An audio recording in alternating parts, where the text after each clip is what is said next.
उम्मीद है कि आप सब खैरियत से होंगे। अब हम क्या कैश फ्लो स्टेटमेंट का क्वेश्चन नंबर 15.10 डिस्कस करेंगे।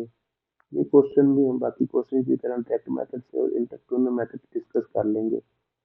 और अब इसके फॉर्मेट की तरफ चलते हैं। सबसे पहले हम लिखेंगे फॉर्मेट में इसको हम करेंगे डायरेक्ट मेथड से। सबसे पहले इसमें आएगा cash flow from operating activities. सबसे पहले आता है cash receive from customer. Cash receive from customer में दो चीजें आती है, नेट सेल्स और अकाउंट रिसीवेबल। अगर अकाउंट रिसीवेबल में इजाफा होगा तो ये माइनस में लिखा जाएगा, अगर अकाउंट रिसीवेबल में कमी होगी तो ये पॉजिटिव प्लस होगा।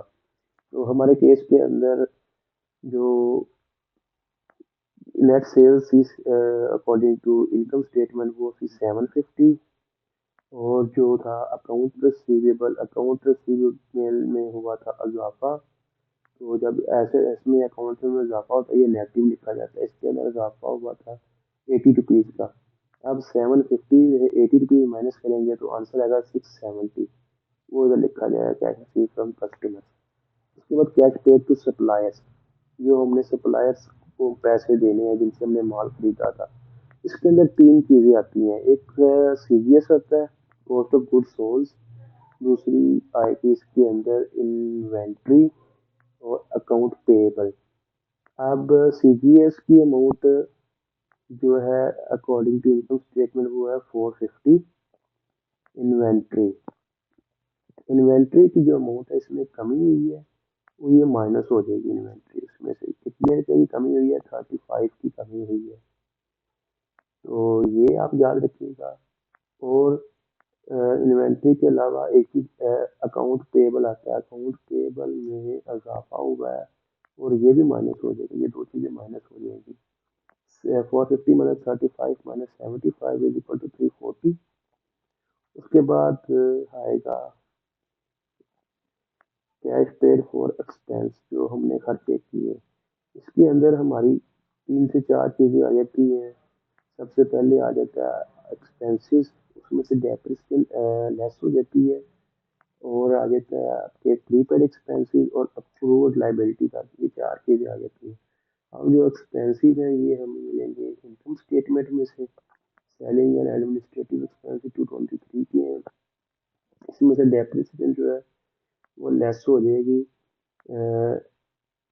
15 रुपीज़ की डेप्रिसिएशन है वो लेस हो जाएगी। इसके बाद आ जाएंगे प्रीपेड एक्सपेंस। प्रीपेड एक्सपेंस में इजाफा हुआ है और ये ऐड हो जाएंगे। और इसके अंदर जो अक्रूड लाइबिलिटीज है इसमें कमी हुई है, ये लेस हो जाएगी।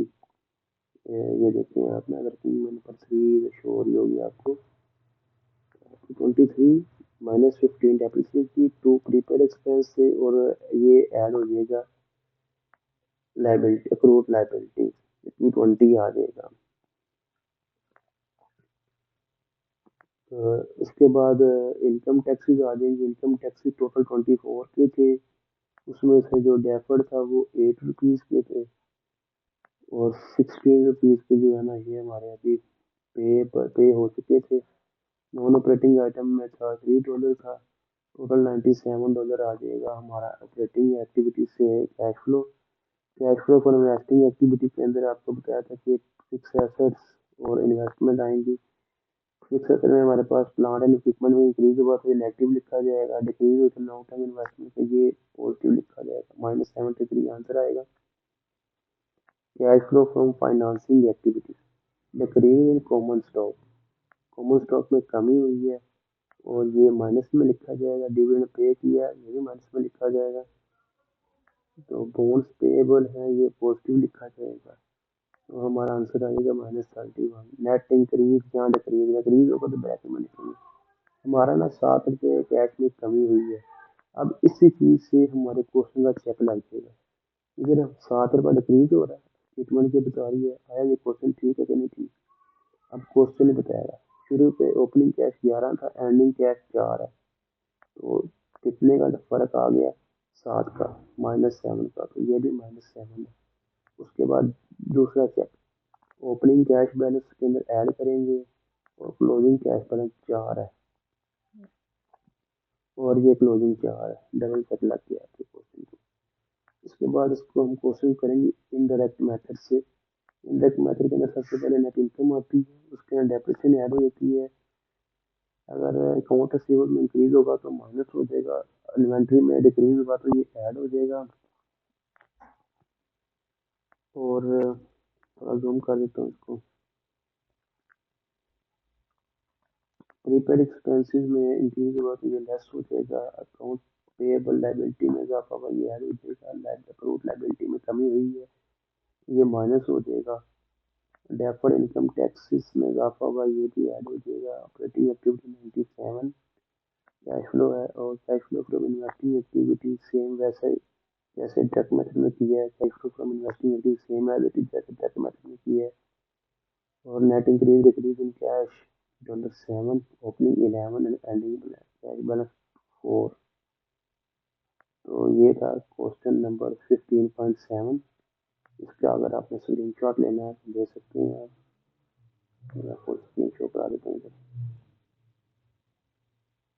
और ये डायरेक्ट मेथड है।